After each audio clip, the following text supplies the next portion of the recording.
जैसे तिल है, उसका तेल लीटरों में बिकता है, और जब पुष्प के पराग के रस से मिला दिया जाता है तो तोला में बिकता है, उसे फुलेल कहते हैं। जो इत्र में मिलाया जाता है, जो मूल इत्र होता है तो बहुत थोड़ा होता है उसमें, और अगर महंगा तो फिर चंदन में, या और ये जो तिल की कीमत है और जो सुगंधित इत्र की कीमत है, किसी तरह मेल नहीं बनता। वो लीटरों में बिकने वाला वो तोला में बिक, पर जब तिल का संयोग तेल का इत्र से हो जाता है तो वो भी तोला में बिकने लगता है। ध्रुवदास जी महाराज कहते हैं, जो संग है यदि रसिकों का हो जाए तो आप कीमती बन जाओ। अभी माया ने हमको दुर्दशा में पहुंचा दिया, काम क्रोध लोभ मोह मद मत्सर। सच्ची मानिए शरणागति का प्रभाव बहुत बड़ा है। ये नौजवान यौवन अवस्था के बच्चे संपूर्ण मनोरंजन त्याग किए हुए, भोगों का त्याग किए हुए, स्वामी जी की अपार कृपा।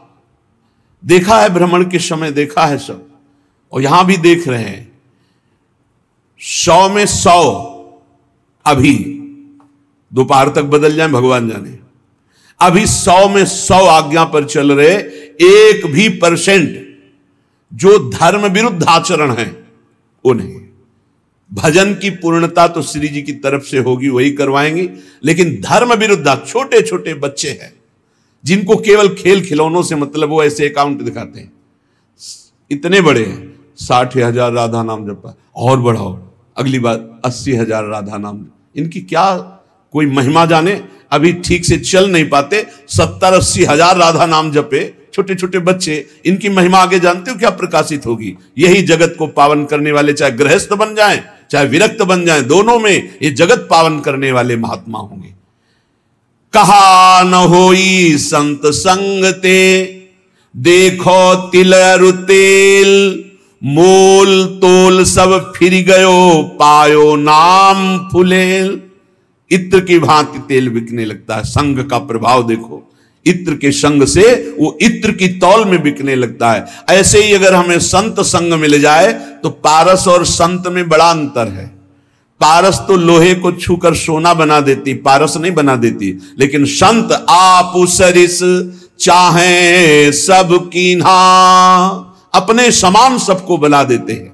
जब श्रीधाम वृंदावन का आश्रय मिलता है तो विशुद्ध संतों का संग होता है। और धर्म साधन भजन फीके बिनु अनुराग, जैसे बागो बनत नहीं जो न होई सिर पाग। अगर रसिकों का संग न हो तो अनुराग का मार्ग नहीं मिल सकता, प्रेम का मार्ग नहीं मिल सकता। नाटकबाजी बहुत हो सकती है, अहंकार की पूर्ति वाली साधनाएं हो सकती है, प्रेम नहीं। प्रेम बड़ा गुप्त विषय है, हृदय का गुह्य विषय है। आज प्रेम के लिए कोई बिरला ही व्याकुल होता है, नहीं अपनी कामनाओं की पूर्ति, बहुत से बहुत पाप नष्ट करने की भावना या कल्याण की भावना, इसके ऊपर मोक्ष हो जाना, और मोक्ष का भी त्याग करके भगवत अनुराग में रुदन करना, तड़पना, ये कोई बिरला चाहता है। बिना भगवत प्रेमी महात्मा के प्रेम की पहचान ही नहीं होती। प्रेम की जब पहचान नहीं तो फिर मांग कैसे हो सकती है।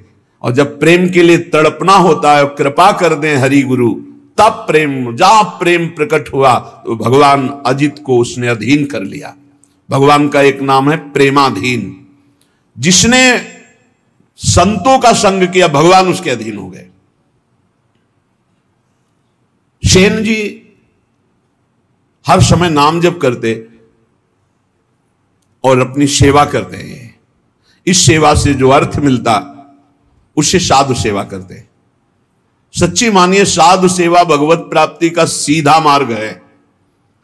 भगवान को भोग लगाओगे दृष्टि भोग पाएंगे, और भगवान को पाते देखना है तो संतों को पवाओ। भगवान नाम जापक भगवत प्रेमी महात्मा जब बैठकर पाते हैं तो उनके मुख से साक्षात श्री हरि प्रिया पाते हैं, प्रभु पाते। विश्वास रखो, साक्षात प्रभु पाते हैं। भक्तमाल जी में आया, जैसे बेटे गर्भ में हो और उसको पवाना हो तो क्या करो, मां को अच्छे अच्छे पदार्थ पवाओ तो बेटे की पुष्टता हो जाएगी। ऐसे ही संत जन है मां और हरि है गर्भस्थ शिशु। जो संतों को पवाता है मानो भगवान को पवा रहा है। राजा की अंग सेवा में सेन जी जाया करते थे, रोज चरण मालिश, शरीर की मालिश करते, जो भेंट मिलती संत सेवा करते। एक दिन जा ही रहे थे सेवा के निमित्त राजा के यहां कि देखा साधु मंडली बस साष्टांग दंडवत की प्रार्थना की। संत तो श्रद्धा देखते हैं, संत वैभव नहीं देखते कि वैभवशाली है तो उसको बड़ा प्रेम हो, नहीं, संत श्रद्धा, संत जो होंगे वो श्रद्धा देखते हैं। और जिसको धन का, मान का, लोक व्यवहार का महत्व है वो श्रद्धा नहीं देखता। संतों ने देखा सेन जी की अपार श्रद्धा, अश्रुपूरित, भगवान आज हमारे कुटिया में चले और हमें पावन करें। हाँ हाँ, संत तो श्रद्धा देखने वाले। अब मारो महान मंगल उदय हो गया हृदय में, ऐसा आनंद की धूम मच गई, भूल गए कि राजा के यहां जाना है। राजा तो राजा ही होता है, रजोगुणी स्वभाव का। संतों के चरण पखारना, आरती करना, जो कुछ था वो जाकर बाजार से अच्छे अच्छे पदार्थ लाना, भोग बनाना।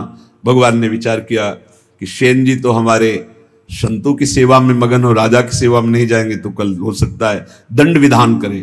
स्वयं भगवान वैसे ही पूरा पोशाक, वही सब सामग्री सेवा वाली गए।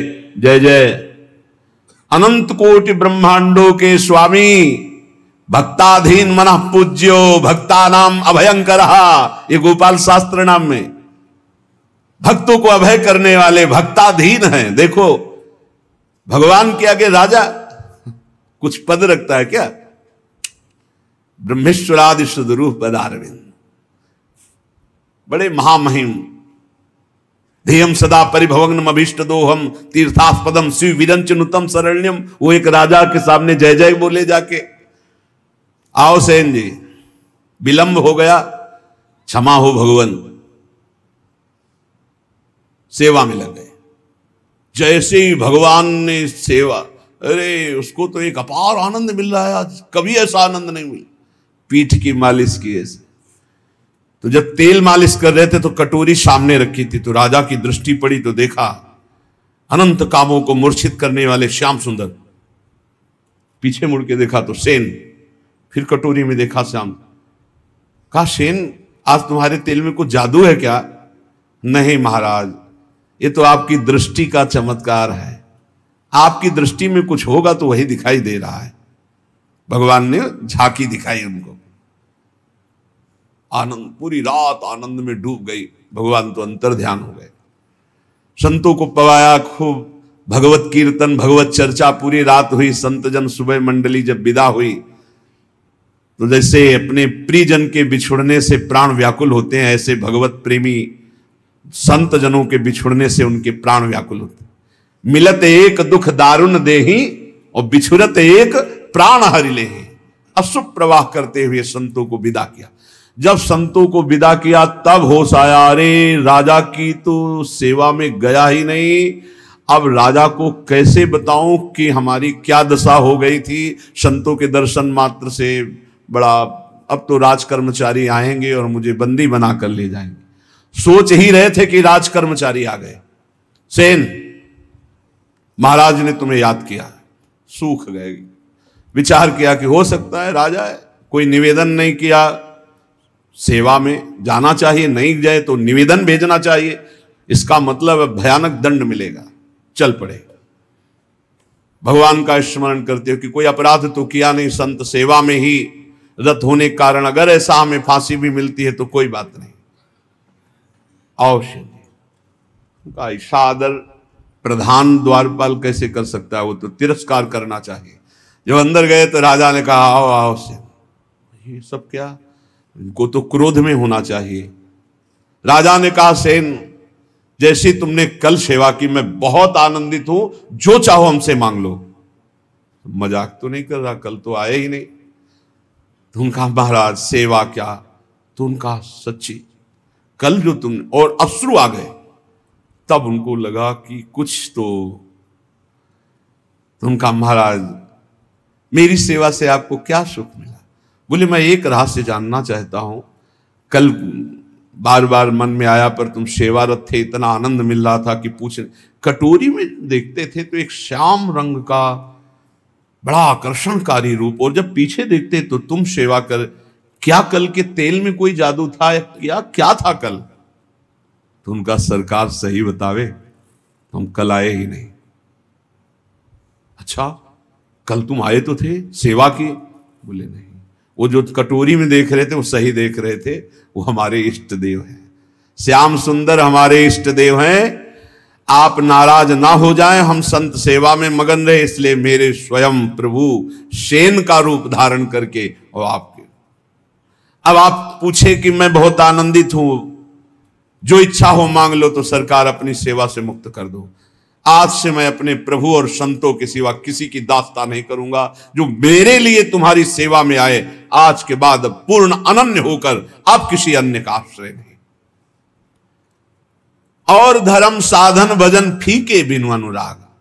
और यह अनुराग संत संग से मिलता। बहुत बहुत बहुत महिमा है साधु संग की, पर इसी महिमा का पाखंड दुरुपयोग करता है। पाखंड इसी महिमा का दुरुपयोग करने लगा कि ऐसी महिमा है जिन संतों की, तो उसी का दुरुपयोग, जिनको साधुता का ज्ञान नहीं, जो भगवान का भजन नहीं करते, जो भगवान की प्राप्ति का लक्ष्य नहीं, वो लौकिक सुख सामग्री की चाह के लिए इस वेश का दुरुपयोग और निंदा कराने लगे। नहीं तो वास्तविक सत्य बात है, संत सेवा मात्र से अनुराग प्राप्त होता है। तात स्वर्ग अपवर्ग सुख धरी तुलाय कंग, तूलन ताह सकल मिली जो सुख लव सत्संग। क्षण मात्र के सत्संग से जीवन का परिवर्तन निश्चित है। जो स्वर्ग और पृथ्वी के भोग और मोक्ष सुख का भी तिरस्कार करवा दे, ऐसा अनुराग संत संग से प्राप्त होता है।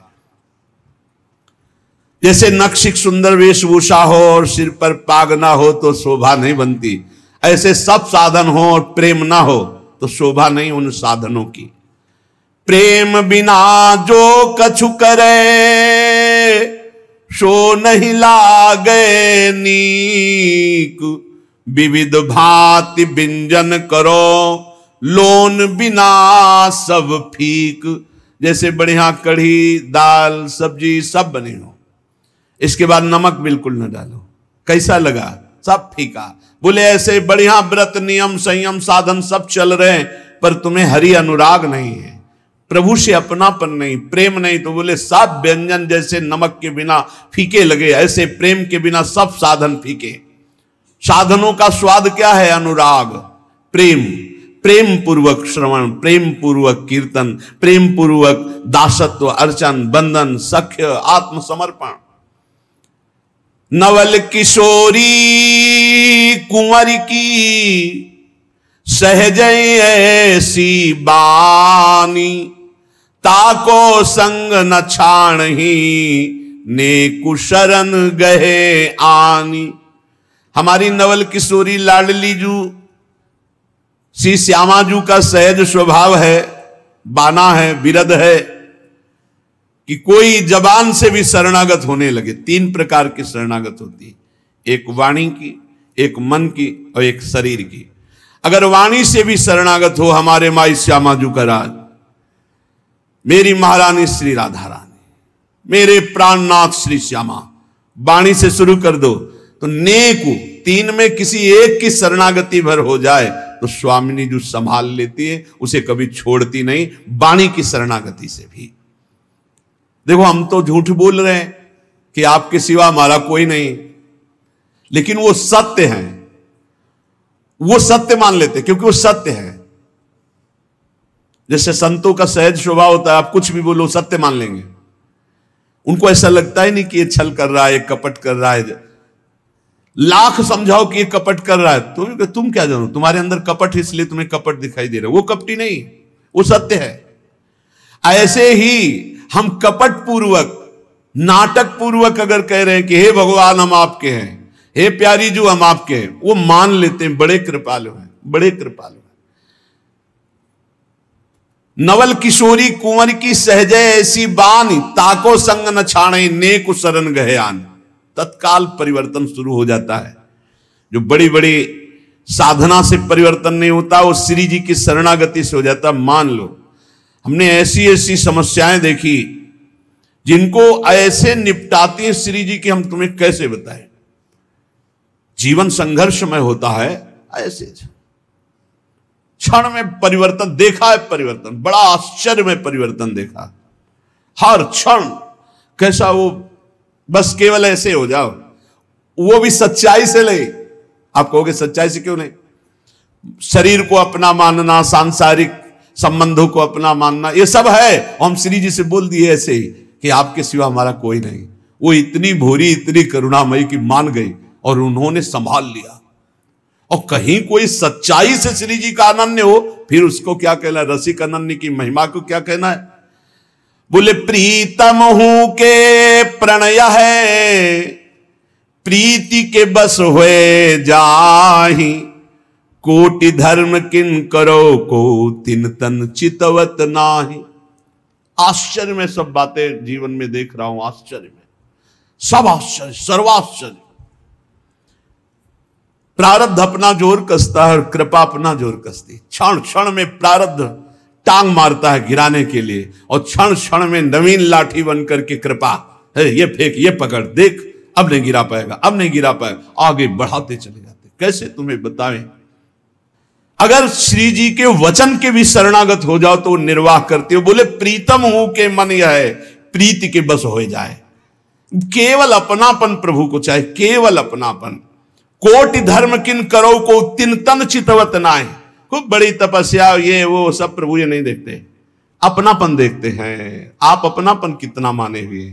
अपनापन करने में कोई पैसा लगता है क्या? अपनापन करने में आपके कोई सद्गुण की बात की जा रही क्या? हम जैसे हैं हे प्रभु आपके हैं, तो ही मोहि नाते अनेक। मानिए जो भाई, ये क्या चला जाता है इस बात से? सब कुछ तुम्हारा ही रहेगा, तुम्हारा ही तुमको पूर्ण सुरक्षा पूर्वक भोगने को मिलेगा। लेकिन सुरक्षा लग जाएगी सरकारी, भागवतिक सुरक्षा। केवल इतना होने पर हे नाथ मैं आपका हूं। संकटों से, विपत्तियों से, नाना प्रकार के दुखों से आप क्लेशित हो रहे हो, आप भगवान की शरण में हो जाओ।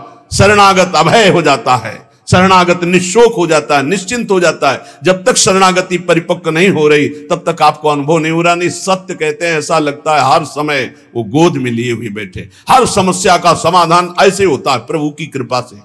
आप कहोगे आप भगवत मार्ग के पथिक हो, इसलिए भगवान केवल संबंध निर्वाह करते हैं। दुर्वासा जी विरक्त महापुरुष है, अम्बरीश जी गृहस्थ महापुरुष है। आप विचार करके देख, भगवान की दृष्टि केवल अपनेपन पे रहती है, उनकी तपस्या पे है, उनकी भगवान पे है।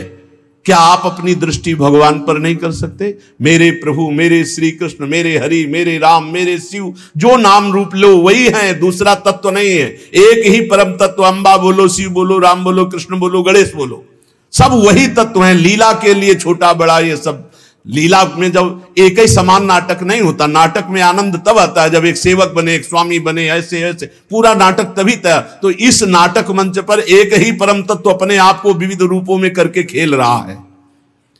करोड़ों प्रकार की धर्म साधना करो, हमारे प्रभु देखते भी नहीं है। लेकिन प्रेम जरा सा आप कर लो तो बिक जाते हैं। ऐसे प्रेमी स्वभाव हमारे प्रभु का है। एक प्राण मन दोई तन, अखियन की सी प्रीति, यद्यपि न्यारी रहत है, देखत ये कहीं रीति। हमारे श्री लाडली लाल कहने को दो हैं, दो तन में एक प्राण, दो तन में एक मन, जैसे दो नेत्रों में एक दृष्टि, ऐसे हमारे प्रियालाल हैं। इनको विलग करके तनिक भी बात पसंद नहीं आती कर वर्णन करना। ये कहने मात्र को श्यामा श्याम है एक ही प्राण, एक ही मन, दो तन, ये रहस्य समझ में आ जाए। बड़े कृपालु हैं, जब बाहां जोरी लटकते हुए प्रेम में चलते हैं, रसिक जन देखते हैं, कोटि कोटि ब्रह्मांडों का सुख भी फीका लगने लगे इनकी एक झांकी में। बाहां जोरी चलत दो, रसिक लाडली लाल, देखो ऐसी भांति छवि, चितवन नैन विशाल। अवगुण करे समुद्र सम, गणत न अपनो जान, राई के सम भजन को मानत मेरु समान। ये लाड़िले लटकते हुए जब प्रेम रस में और एक झांकी मिल जाए तो चितवन मात्र से अनंत जन्मों के कर्म बंधन कटकर प्रेम सुख में डूब जाए। श्री जी की शरणागति में एक सबसे बड़ी महिमा की बात है कि अगर चूक पे चूक होती चली जाए, समुद्र के समान अपराध बन जाए, तो श्री जी हमारा शरणागत है ऐसा जानकर मानती नहीं कि अपराध किया है। और राय थोड़ा भी भजन हो जाए तो पहाड़ के समान मान ले, अरे ये तो बड़ा भजनानंदी, ये तो हमें बहुत सेवा करता, सुख पहुंचाता, थोड़ी सी सेवा। ऐसे प्रभु त्रैलोक मणि जिन न भजे चितलाए, पशु पंछी ताको सबे मानत अपनो राय। ऐसे स्वामिनी जी को, ऐसे लालजू का जो भजन नहीं करते, वो पशु पंछी से भी गिरे हुए हैं, क्योंकि वो ऊपर उठ रहे हैं, तुम नीचे गिर रहे हो। वो अपने कर्म का भोग करके ऊपर उठ रहे हैं मानव योनि की तरफ, तुम मानव योनि से नीचे गिर रहे हो। इसलिए मनुष्य जीवन का परम लाभ भगवत प्रेम है। प्रेम इसका कभी अंत नहीं होता। जैसे कहते हैं कि जैसा पहले भजन होता था प्रेम हो, अब वैसा प्रेम, वो प्रेम नहीं है, वो कृपा होती सबसे पहले स्वाद दिलाने के लिए, आपको आकर्षण करने के लिए। प्रेम जिस दिन से प्रकट होगा उस दिन से सदैव बढ़ता रहेगा और कभी भी एक क्षण के लिए भी कम नहीं होता, उसे प्रेम कहते हैं। जब प्रेम प्रकट होगा तो किसी और सुख की चाह नहीं रह जाएगी, ये उसकी पहचान है। रहे न पावत और रस जहां प्रेम को राज, सकल सुखन को दल मले जो पंछिन में बाज। बोले जब प्रेम देव का हृदय में प्रादुर्भाव होता है और बिना प्रेम मिले प्रियालाल का साक्षात्कार नहीं होता। प्रेम देवता मिले बिना सिद्ध होए न कारज। जब तक प्रेम नहीं आएगा तब तक हमारा कार्य सिद्ध नहीं होगा, अर्थात प्रियालाल का साक्षात्कार नहीं होगा, क्योंकि प्रेम के खिलौना दो खेलत है प्रेम खेल। बिना प्रेम के प्रेम रूपी प्रभु का दर्शन नहीं हो सकता। जब प्रेम हृदय में आता तो रहन न पावत और रस, अगर कोई और चाह है तो प्रेम नहीं है। प्रेम का स्वरूप है कामना रहितम। जब प्रेम प्रकट होगा तो कामना एक भी नहीं रह जाएगी। बोले कैसे? बोले हजारों पक्षी जैसे चुन रहा, जे ही बाज उतरा तो आपको पूरी फील्ड में एको पक्षी नहीं रह पाया, और अगर रुका तो दल मलय, उस समय उसका नाक पक्का है। जो पक्षी रुक गया, झपट में आ गया, बाज के पंजे में इतनी ताकत है, फंस जाए ना बस वो मृत्यु समझो उस पक्षी की। ऐसे ही प्रेम जिस हृदय में उतरता है तो काम क्रोध लोभ मोह मद मत्सर ईर्ष्या द्वेष कुछ भी नहीं रह जाता, और जो रहा वो भस्म हो गया। प्रेम का ऐसा प्रभाव। मन पंछी तब लगी उड़े विषय वासना माही, प्रेम बाज की झपट में जब लगी आयो नाही। बोले मन पंछी खूब उड़ रहा है विषयों में, बोले मन नहीं लग रहा, भटक रहा है। एक बार प्रेम उदय होगा तो ऐसा ये फंस जाएगा जैसे बाज के पंजे में पंछी, ऐसे प्रेम में फंस करके मन पंग हो जाएगा, उड़ने की ताकत ही नहीं रहेगी, मन ही मन नहीं रह जाएगा, अमना हो जाएगा।